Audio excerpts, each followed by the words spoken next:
صدی بتائی گئی کہ بکرمی کی 7ویں صدی میں پیدا ہوگا.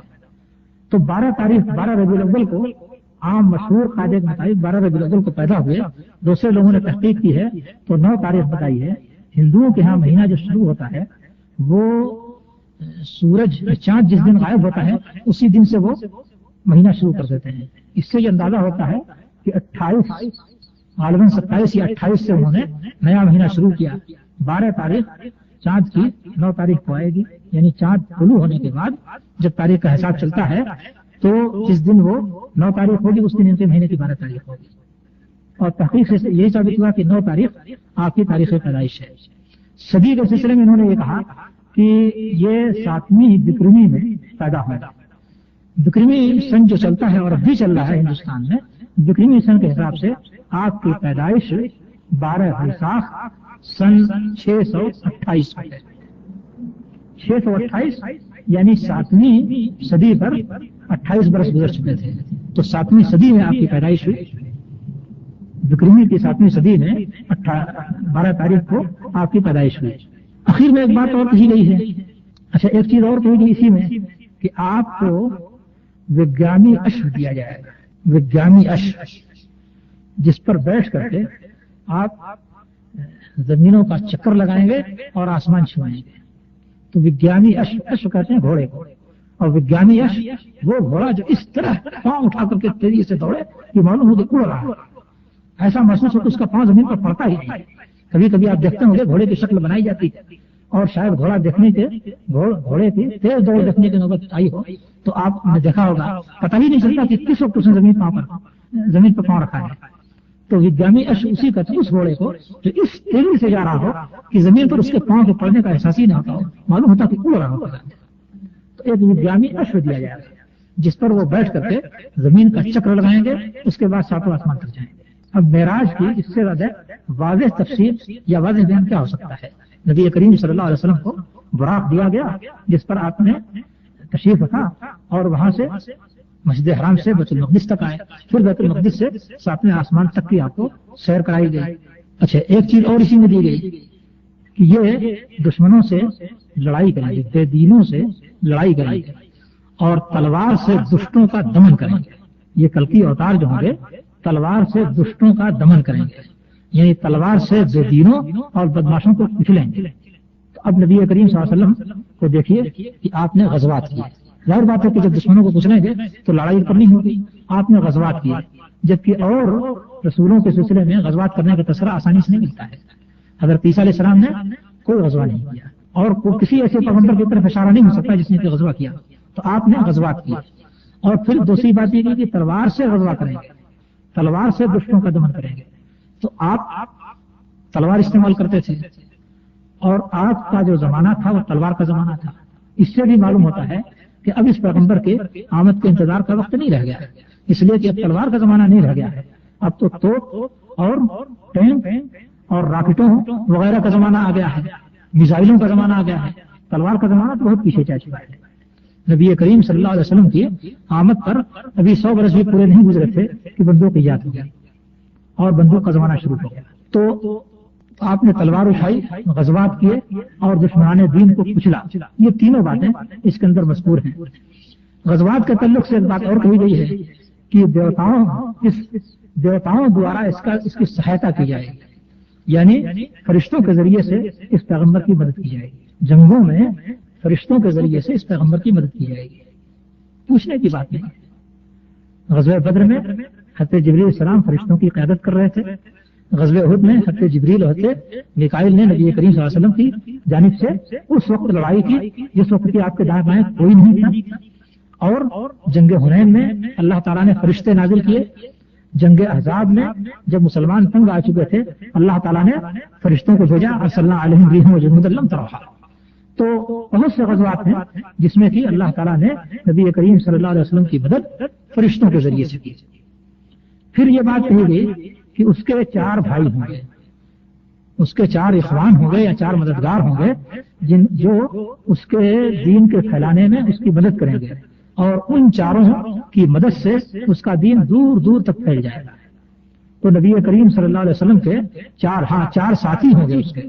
تو نبی کریم صلی اللہ علیہ وسلم کے 4 خصوصی ساتھی خلفائے اربعہ تھے جنہوں نے زندگی بھر آپ کی جم کر کے مدد کی اور آپ کے دین کو پھیلانے میں جس قدر ممکن ہو سکتا تھا حصہ لیا. پھر آپ کے دنیا سے تشریف لے جانے کے بعد یہ چاروں خلفاء یکے بعد دیگرے اس دنیا میں خلیفہ ہوئے اور دین کو پھیلایا. نبی کریم صلی اللہ علیہ وسلم جب دنیا سے تشریف لے گئے تو دین اسلام کہاں تک پھیلا تھا؟ ملک عرب کے اندر. حضرت ابوبکر صدیق رضی اللہ تعالیٰ عنہ خلیفہ ہوئے 2-2.5 برس کے عرصے میں. کتنا کام انہوں نے دین کے لیے کیا. ایک تو جزیرہ عرب میں ارتداد عام ہو گیا تھا, سارے مرتدین کو کچلا. اس کے بعد شام و عراق دونوں محاذ پر جنگیں لڑی اور پیش قدمیاں ہوئی. پھر ان کا انتقال ہو گیا.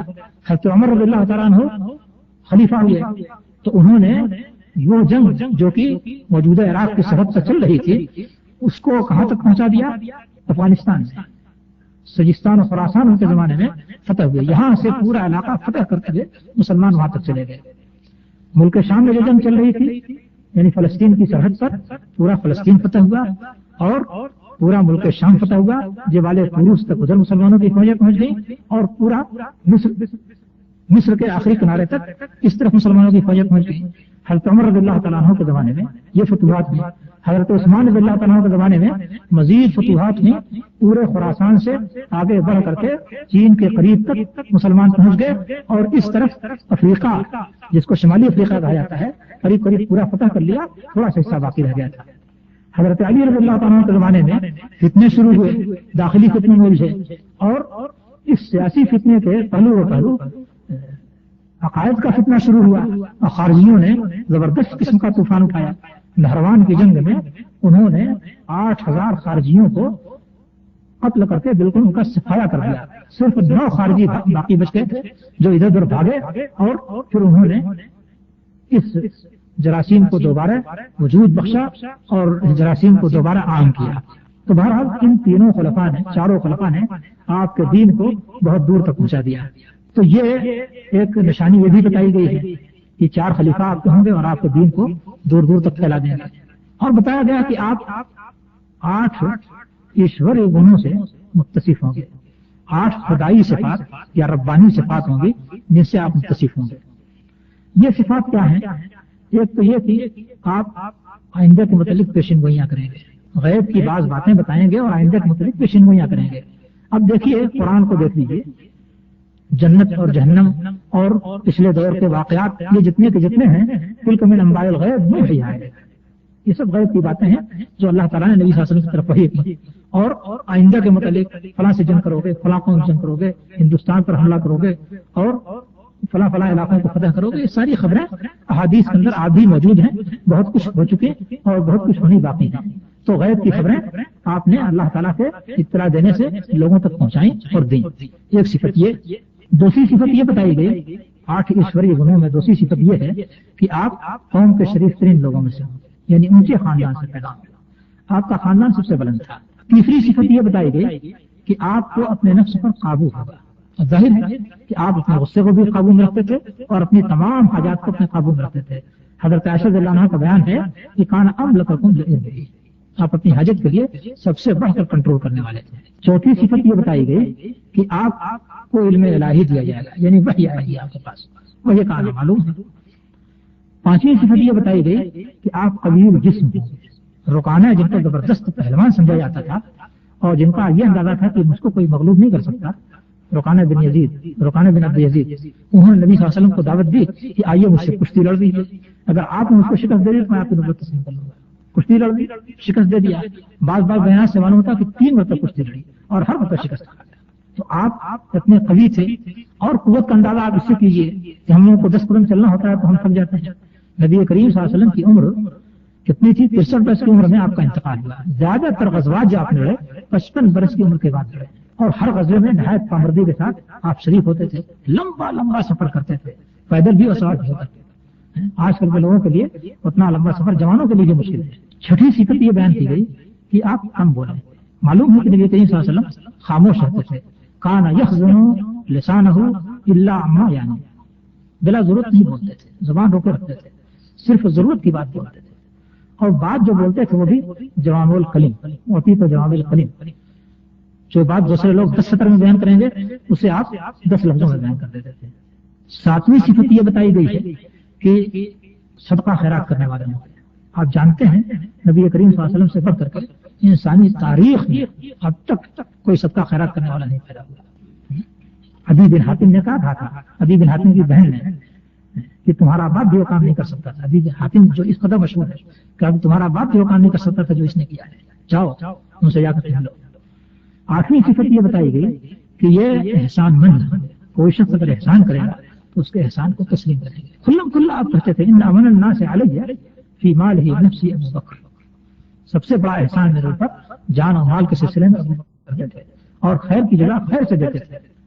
کوئی ایک اونٹنی اگر دیتا تھا آپ کو بطور ہدیہ تو اس کے لیے تو 6 اونٹنیاں آپ نے دی، اب آج 10 اونٹنیاں دی، تو خیر کا بدلہ خیر سے دینا۔ یہ صفات بیان کی گئی ہیں اس نبی کی جس کو کلکی اوتار کے نام سے کہا گیا ہے کہ وہ آئے گا۔ تو ظاہر بات ہے کہ یہ ساری صفات نبی کریم صلی اللہ علیہ وسلم پر صادق آتی ہیں۔ کچھ خانہ کعبہ وغیرہ کی بھی صفات بیان کی گئی ہیں۔ یہ میرے ساتھ ایک دشواری ہوئی کہ میں اگر اصل اپنے مضامین کو لے کر کے آتا تو اس میں ہندی اور سنسکرت کے جو اشعار تھے وہ بھی آپ کو سنائے جا سکتے تھے، لیکن میں لے کر کے نہیں آیا، اس لیے کہ مجھے یہ نہیں اندازہ تھا کہ آپ لوگوں کے سامنے یہ کام مجھے کرنا پڑے گا۔ بہرحال ان پیشین گوئیوں ہی کے طریقے سے خانہ کعبہ کے سلسلے میں بھی کئی باتیں ہیں واضح ہو، تو اللہ تعالیٰ ہمیں توفیق دے کہ ہم ان چیزوں کو معلوم کریں اور ان چیزوں کی بنیاد پر اپنے بھائیوں کو اسلام کی دعوت دیں اور ان کو اسلام کی رغبت دلائیں اور اس پر مطمئن کرنے کی کوشش کریں۔ اللہ تعالیٰ ہمیں اس کی توفیق دے اور ہم سے اس کو قبول بھی فرمائے اور ہمارے دین کی تائید بھی کرے۔ اللہ تعالیٰ نیک اور جدید الاسلام لوگوں سے اس دین کو بہت زیادہ تائید بخشتا ہے، بلکہ اس نے کہا بھی ہے کہ وَإِن تَتَوَلَّوْا يَسْتَبْدِلْ قَوْمًا غَيْرَكُمْ ثُمَّ لَا يَكُونُوا أَمْثَالَكُمْ۔ تو اللہ تعالیٰ ایسے بندے ہمیں فراہم کرے